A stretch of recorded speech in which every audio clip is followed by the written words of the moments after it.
Good morning, everybody. Some of you have been asking, aren't you worried about your carps bouncing out of your rack down here? Nope. So I got bungees on it, plus I have these straps on it. These straps are both rated at 1,200 pounds each. I don't think those things are going anywhere. We're fully loaded up to US standards. Taking these down to Wisconsin, to Rice Lake, Wisconsin, just over the border from Minnesota. It's gonna be a good day. You guys ready to go trekking? Look at me, I'm out here in a t-shirt. November, Manitoba. What a day. Look at that, the grass is so green over there. What's going on? What's going on?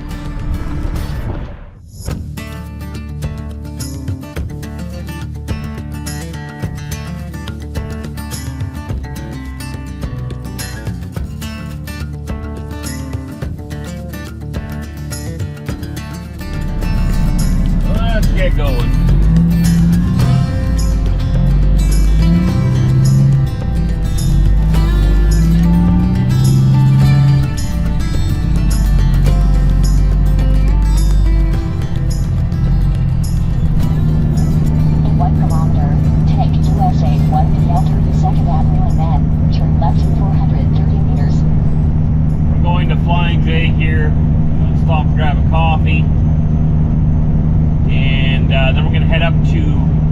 Further back to Highway 2, which is just on the other side, like 2 miles behind me.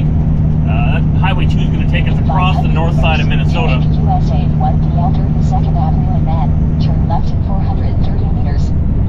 That'll take us all the way past Duluth and then down towards Rice Lake in northwestern Wisconsin.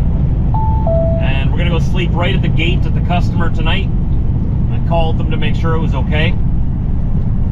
We'll get unloaded first thing in the morning. Turn left on 32nd Avenue South, US 81PL, and then take the entrance to the left in 280 meters. They get there at about 7 a.m. Sounds like they want to start unloading around 7:30, so I'll be ready. Maybe we can even get out of there by 7:30 in the morning. That'd be nice. I decided to take the interstate instead of Highway 2. It's only about like 7 or 8 miles longer this way. But you have interstate the whole way. You don't gotta constantly slow down for, you know, every town, and it's not a 2-lane highway. So I figured this would probably be the quicker way, just the safer way as well.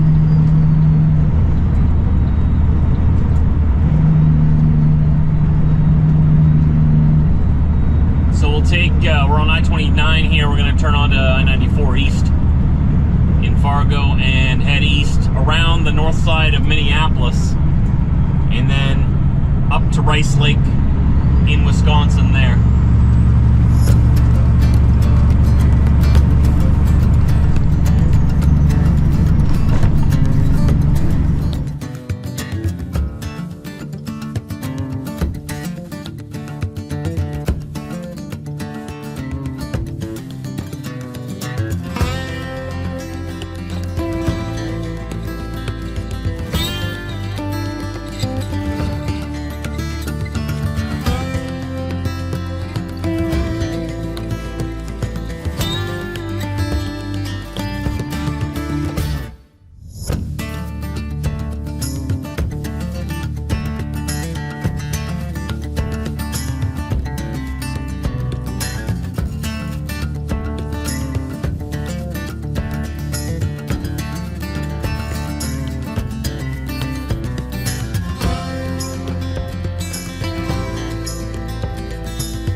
been to this place in Minnesota before.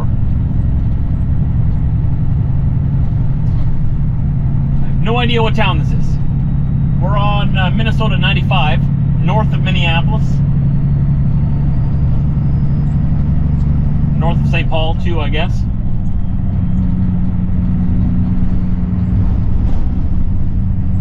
You never know what town you're in. You know, that's one thing I've noticed a difference between Canada and the US. We're very similar, but we have our differences. And in Canada, before every town or city, there's always a sign that'll tell you what town you're coming into. I think in the US, there's just so many small towns and small cities and big cities and mega cities. There's just so many of them that they all blend together, sort of. And either I miss the sign or they just don't have a sign for what town you're coming into. You're just supposed to know. Or maybe just look at a map. This sign says Minneapolis to the right, Mora straight ahead. M-O-R-A, Mora.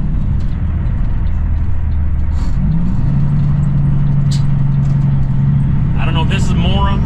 Oh no, Mora is that way, 65 north that way. We're not going to Mora. Not going to Mora, no Mora. Tractor Supply on the right here, and O'Reilly right side by side. That is a jackpot. Both closed.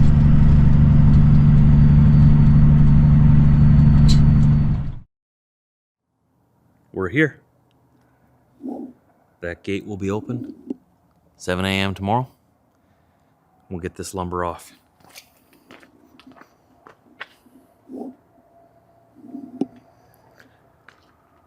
Still can't get over how much smoother this trailer pulls than the Mack. I'm actually kind of surprised by that because I wasn't expecting that. It just sort of floats behind you. But nice and quiet spot here to sleep. Nobody around really. There aren't any real truck stops in town, so I called them here earlier today and asked if I could sleep by their gate on their yard here. And they said, oh yeah, absolutely. Come on down. Gate will open at 7 a.m. They usually get going by 7:30. So 7 a.m. I'll pull in, get my straps off, and as soon as they can get this freight off my trailer, I'm gonna that way, north. Going back to Kenora, Ontario, gonna load one of those other loads of lumber. Gonna tarp it and take it home for the weekend and deliver it Monday down to Minnesota. It was a good day, an uneventful day, and that's a good day in trucking. My wife was calling me before asking how my day was, and I said, well, uneventful? And she said, so you mean good? Yeah, in trucking, an uneventful day is a good day.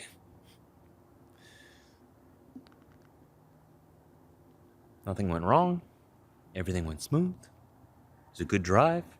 Had some good coffee. Now I'm going to have a good supper in a nice little town in Wisconsin. This is Rice Lake, Wisconsin. I know you can't really see nothing from here, but nice little small town America.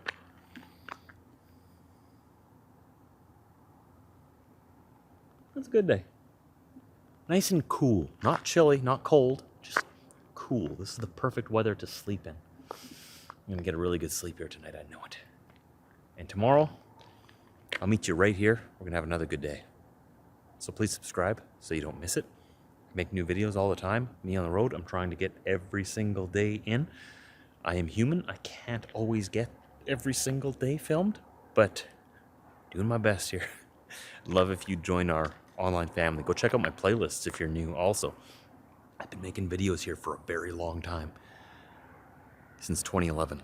I think 2014 is when I started keeping track of my vlogs. But it's all in the playlist there. Go check it out. I have thousands of videos for you to catch up on. Something to occupy your time for the next, I don't know, year. I know last week I was talking about the overhaul coming on this truck. And I'm hoping that I'll be able to do it in 2 years. It might be a little sooner than that, but hope I can get at least 2 years. Man, it'd be great if I could get 3 before I had to do it. I want to put away a whole bunch of money now, because as of December 1st, this truck, no debt on it, completely paid off, everything.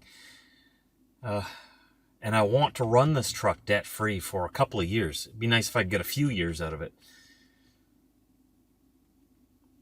And put that money away, and put it away, so that when I have to overhaul it and rebuild the engine or put a new engine in it, and I want to overhaul, probably get new axles for the back with new diffs, rebuild the transmission maybe. Still original transmission and original diffs in the back. This thing's got 3.3 million kilometers on it. That's 2 million miles. Original diffs and transmission. Obviously the fluid gets changed regularly, but it's been well taken care of its whole life. It's a 2008. And man, I love this truck. This is my baby on the road. You know, this is sort of my space. At home is sort of my wife's domain, right? You go home and she is my queen. And she has everything in order there. My job when I get home is to don't mess up the order. In here, this is my space. This is my little man cave. And it's something I've worked hard for. And, yeah. I can still remember being a kid, wondering what it would be like one day when I was sitting right here where I am now. Here I am. It doesn't feel as magnificent as I thought it would. It's not as wow. It's after you do all the work and put all the work into it to get here, it's more of a relief, like, oh, we're finally here. It took long enough. I have no desire to be filthy rich or anything. I mean, I wouldn't turn down $1 billion, obviously. I wouldn't turn down the opportunity to be rich. But it's never been my life goal and my mindset to be just, like, billionaire. My life goal has always been just to live comfortably. And I think that's where we're at. Sort of just have enough to have a nice home. Keep food in the fridge for my family. Roof over their head. Have enough money to, maintain the house. New roof when it needs it. Nice fenced yard. Nothing too big. Just, average home like we have now. Nice, safe vehicle for them to drive around in. And that's sort of been my dream. And some people dream for huge, magnificent things like Elon Musk type of wealth. Or like fame and fortune. I don't think I'd want to be famous. I'm kind of well known in some parts of the trucking world because of my YouTube channel here. Like, I'll go to trucking events and truck stops and people will recognize me sometimes and come say hi. But I don't consider myself famous. I'm not. I'm not a celebrity or anything. I always just say I'm well known in some circles. Or I'm known in some places. But, it's not like I walk into Walmart and get mauled by a mob wanting an autograph. That's never going to happen. And I don't want it to. I don't want to be famous. I don't want to be known everywhere I go.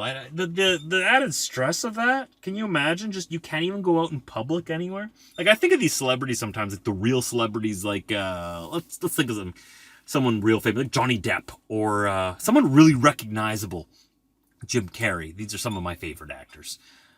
Robin Williams, while he was still alive, rest in peace. I wish he was still around. But, some of these, like, really, everybody knows. I say Jim Carrey and Johnny Depp, you know who I'm talking about, right? Anybody, doesn't matter where you are, you probably know exactly who I'm talking about. Ben Affleck, or, who else? Tom Cruise. These are household names that everybody, oh yeah, you know who they are, right? You can go to pretty much anywhere you want to and say these names and people know them, right? Doesn't matter where you are, at the fruit stand, downtown, out on a farm in the countryside, at the office. People know these people. But you go to these same places and you say Trucker Josh, they're not going to know who you're talking about. And that's totally fine with me. The amount of attention that brings on you, like imagine these celebrities trying to, they can't. Imagine them going just to get groceries. They can't go and get their own groceries, I would imagine. Because can you imagine being that famous and walking into Walmart as like Tom Cruise without like a disguise on or something? Just walk in there. Nicolas Cage, someone, you know. There's no way. It would be so annoying. Everywhere you go, everybody's like, they want a picture with you. They want your autograph. They want to come and talk to you. You get these people screaming, then they crowd around you, and then you can't get your groceries. You just want to get your groceries. You just need some peanut butter and jelly. And you can't. So I guess they have to send out their employees to go shopping for them, I'm guessing. I'm guessing they don't buy their own groceries. Rich people don't do that. Or like the president. Like, right? I have no desire to be that famous at all. But I'm sort of happy with the community we've built up here on YouTube. I'm just a regular guy, just like you, and I'm glad you're here. I'm glad you're hanging out with me. Some of you have been around for a long time. I appreciate that you've put up with me for this long. I hope you can put up with me for many years to come. I want to make videos here for as long as I can. This is sort of like my video journal. You know, back in the day, people used to write in journals or diaries, whatever you want to call it, chronicling their lives, right? And then people come across it hundreds of years later, and it's, ooh, wow, look what this guy wrote down. Look what he was doing. This is sort of my way of maybe putting my stamp in the world. These videos will live on longer than me. And I may be long gone, passed away, but these videos will still be here. And maybe it's sort of my little way of saying, hey, I was here. I was here. I did something. This is my family. I love them a lot. This is my job. I love what I do a lot. Maybe in the future, life will be totally different. But this is how I lived in 2025. You know? I don't know. I'm getting deep into that now. But my point is, thanks for hanging out with me. This is a vlog. It's a video blog. If you haven't noticed already, if you are new and you made it this long into the video, just a collection of my thoughts.